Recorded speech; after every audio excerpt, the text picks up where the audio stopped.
Hey guys, so I want to do a performance and speed comparison here between the iPhone X and the iPhone 8 Plus. Let's start shooting up at the same time. And I know how to start it up now. Go. Oh, nearly. Go.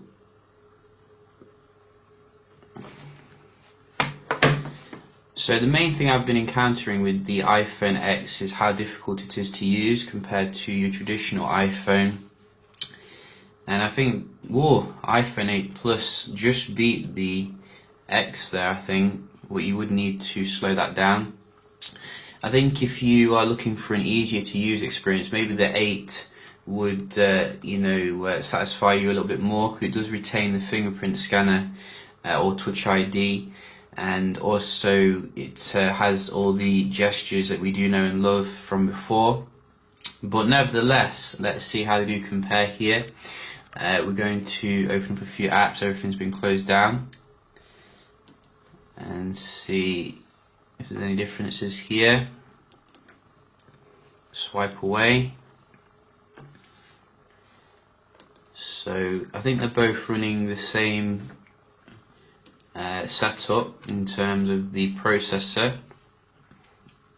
You can see the 8 Plus is easily keeping up here, which I think Apple should have put a souped up version of the A11 Bionic in there to give you that edge in terms of the performance. But then again, I think you are getting some other benefits in terms of display, etc., which can't be discounted. Let's have a look at some third-party apps. Again, identical.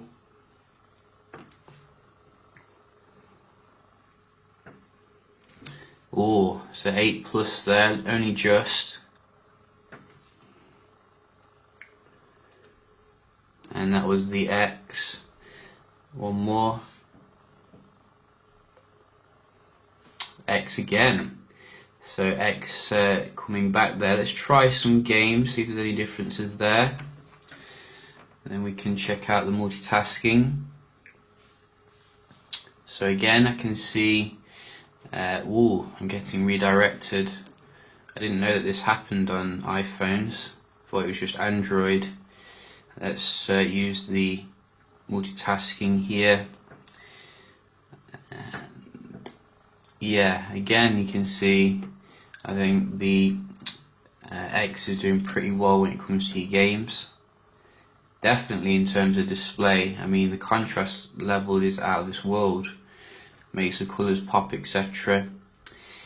And it is loading again a little bit faster. One thing I have noticed is how you have to rely on this swipe up a lot more, and it sometimes goes onto the corner of the phone, which makes it quite confusing, but maybe you'll get used to it. You see this bar here is now on this side, whereas it was on that side before. Whereas when you've got a physical button, you just press that and you're good to go. And what else do we have? We have this one. Gave the 8 Plus a head start there. But maybe the X will catch up. And it did. I think it did. Wow, so the X is fantastic when it comes to your loading games. It's just getting out of them, which is a little bit annoying. So let's just try your multitasking as well. I'm going to attempt this without trying to pull my hair out, because I did try this off camera and it was very frustrating, because you have to get it right in the middle on the X. Hang on. You have to get it right there until you feel like a haptic feedback, and then you can multitask, which is too much for me this time in the morning. So yeah, you see, beta product, that's what's coming into my mind. Let's try some third-party ones.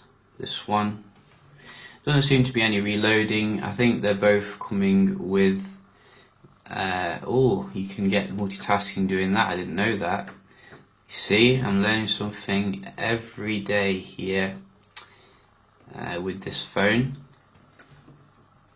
So you can hold it like that and then get into multitasking. Great stuff. A game, just try to go back to FIFA. So yeah, you're not going to get any multitasking issues, I don't think, with the latest iPhone. It's just the usability really, which I'm struggling with compared to your iPhone 7 or iPhone 8 Plus, but maybe they'll work on that for the next iPhone. But if you're looking for, something which stands out, then I definitely think the X definitely does. It does have some functional benefits apparently as well. The telephoto lens comes with optical image stabilization, so it is better for low light and stability. I probably will do some tests on the camera as well, see how it does compare against some high-end phones. But if you can only afford the 8 Plus, you're not really missing out really, I think, in terms of the core experience, and actually it's easier to use day to day. But obviously it has got a kind of boring form factor. I just wish that Apple did something like Samsung and put like a home button there or something to use the phone easier. But yeah, just a quick comparison here between iPhone X and iPhone 8 Plus. We'll do some other comparisons as well. I hope you find it helpful, and I'll see you in the next one. Cheers.